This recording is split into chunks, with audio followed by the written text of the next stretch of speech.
Përshëndetje miq, jemi së bashku në Ballkan Magazin në Ora News, unë jam Linda Karadaku.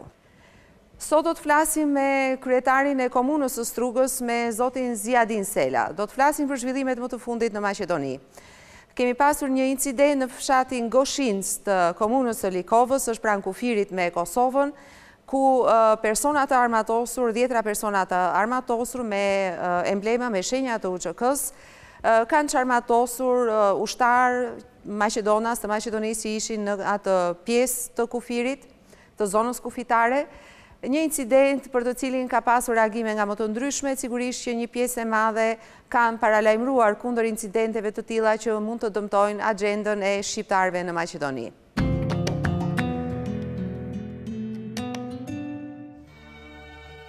Një grup prej rreth 40 personash sulmuan në rreth orës 2:30 të së martës pas mesnate kullën kufitare të Gushincës, në afërsi të kufirit verior të Maqedonisë. Personat kanë qenë të armatosur me uniforma dhe maska me shenja të UÇK-s dhe kanë folur shqip mes tyre. Gjatë sulmit janë mbajtur peng 4 policë, të cilët në atë moment ishin kujdestar në këtë pikë të kontrollit.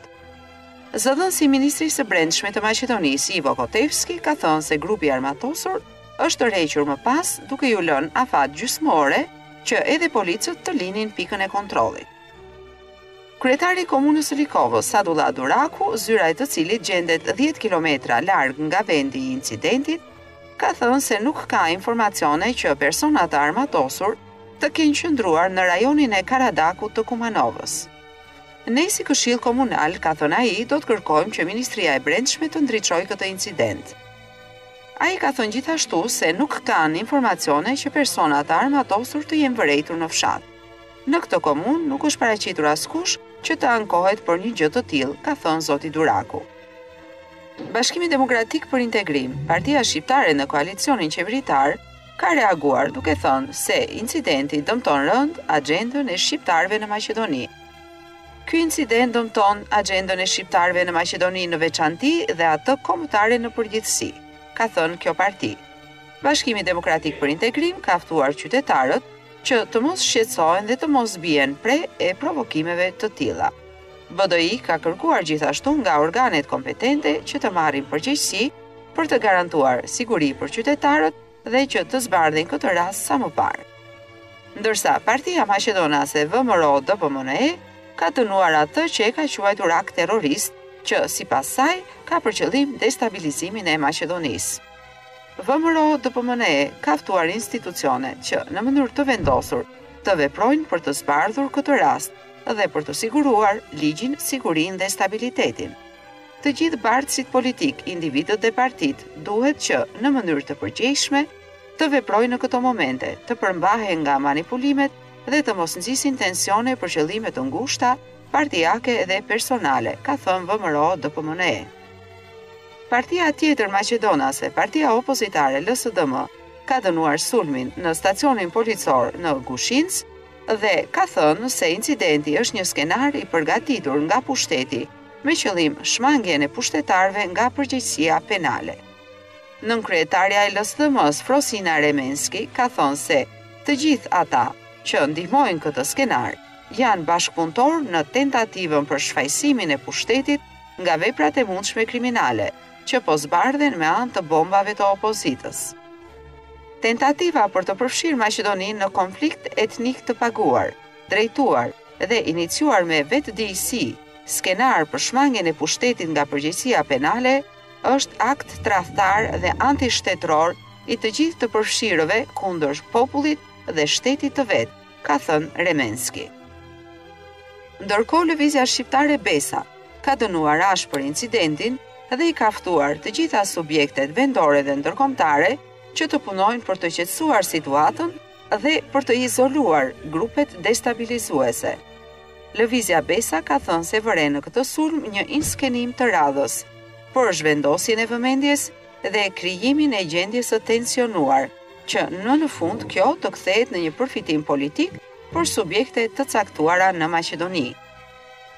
Ekspertët e sigurisë kanë thënë ndërkohë se ngjarja mund të jetë përpjekje për tërheqjen e vëmendjes nga kriza politike. Sulmi është marrë përsipër nga e ashtu quajtura ushtria çlirimtare e Gruevskit. Ndërkohë, autoritetet më të larta të shtetit në Maqedoni kanë zhvilluar një takim me presidentin Ivanov lidhur me këtë rast, duke konkluduar se institucionet përkatëse do të ndërmarrin të gjitha masat për ta zbardhur atë. Nga kabineti i presidentit Ivanov është thënë se autoritetet po punojnë për gjetjen e autorëve dhe sankcionimin e tyre. Në takim janë shkëmbyer informacionet e para për sulmin dhe kreu i shtetit e ka dënuar incidentin duke bërë thirrje ndërkohë që të mos keqpërdoret kjo ngjarje për çfarë do lloj shkaku.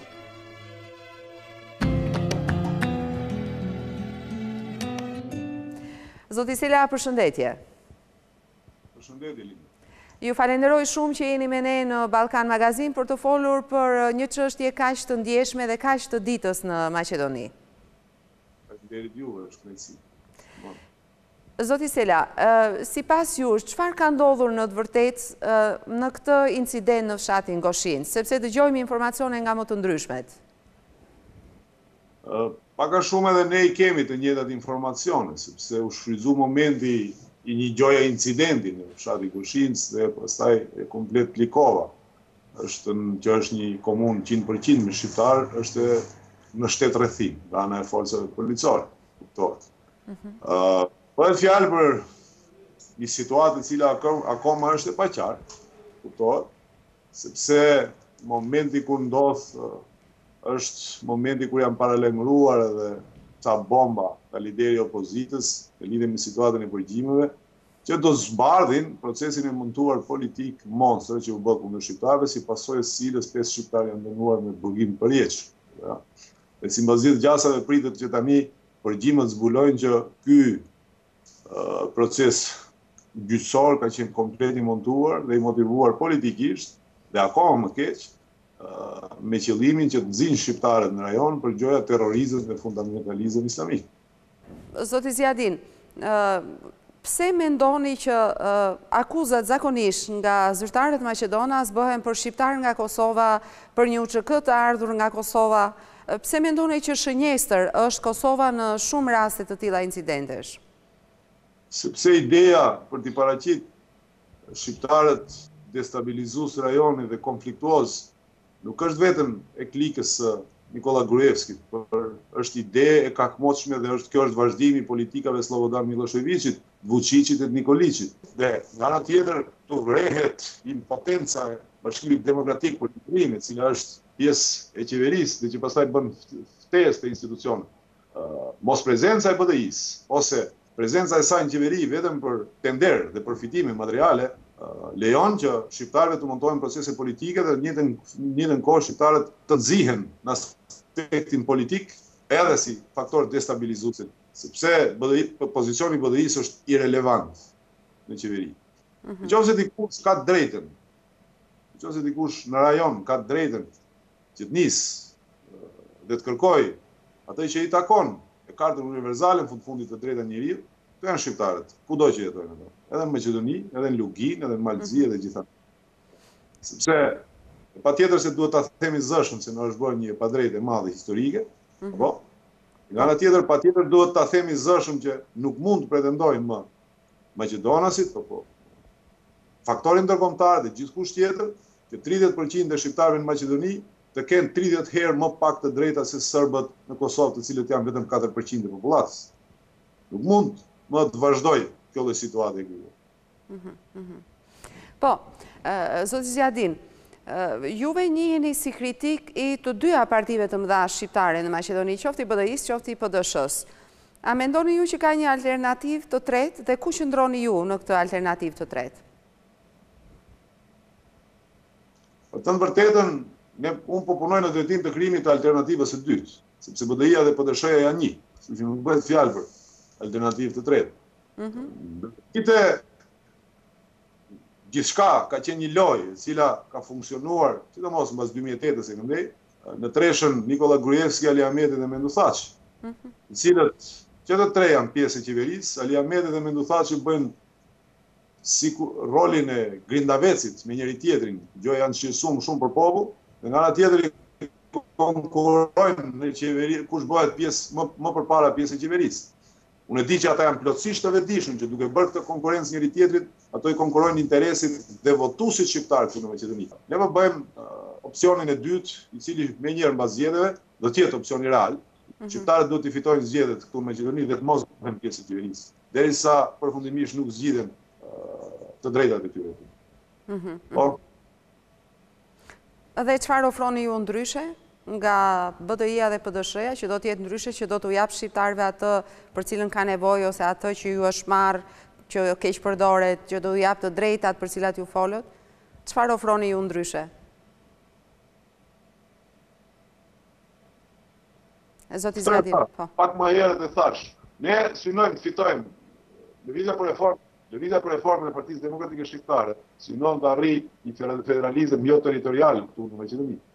Dhe këtë do të arrijmë natyrisht nëse marrim legjitimiteten dhe drejtën nga populli për të përfaqësuar ata. Ju thash, ne nuk do të bëhemi pjesë e qeverisë derisa fillimisht nuk bëhen ndryshimet e kushtetuese. Që do të rregullojë vendimarrjen dhe derisa nuk rregullohet me ligj ndarja e buxhetit. Nuk do të thotë patjetër që të jetë në linjë etnike, le të jetë në linjë lokal, ku të rritet përqindja e TVSH-s që i kthehet pushtetit lokal. Dhe kjo do të kontribuonte që në Maqedoni të kemi një pushtet mirëfillt të decentralizuar, që është edhe prioritet nga ana e Bashkimit Evropian.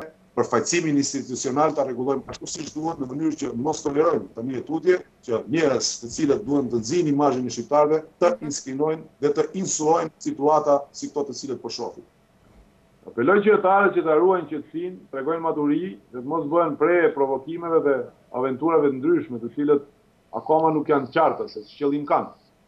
Natyrisht që tani jemi në fazën kur vetëm po shihet dhe po vërtetohen ato që shqiptarët në Maqedoni kanë deklaruar qoftë nëpërmjet partive politike të tyre, mbi 20 vjet që shqiptarëve është një sistem i shtetit i cili është i drejtuar kundër shqiptarëve dhe që u bëhen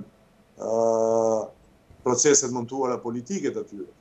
Prandaj është një moment kur nuk duhet ngutur, ne duhet presim në mënyrë që të shohim që argumentet do jenë në anën tonë, kuptohet, sepse qoftë betejë politike, qoftë lloj betejë tjetër, natyrisht që duhet që ti kesh fillimisht argumentet në dorën tënde.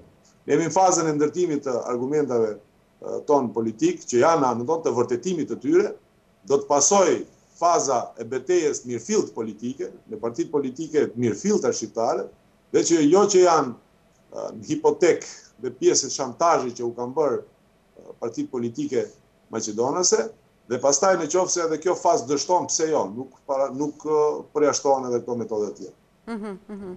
Do me thonë, a ekziston ende mundësia apo rreziku, ta quajmë si të doni, që në Maqedoni të ripërsëritet një situatë e ngjashme me 2001-shin?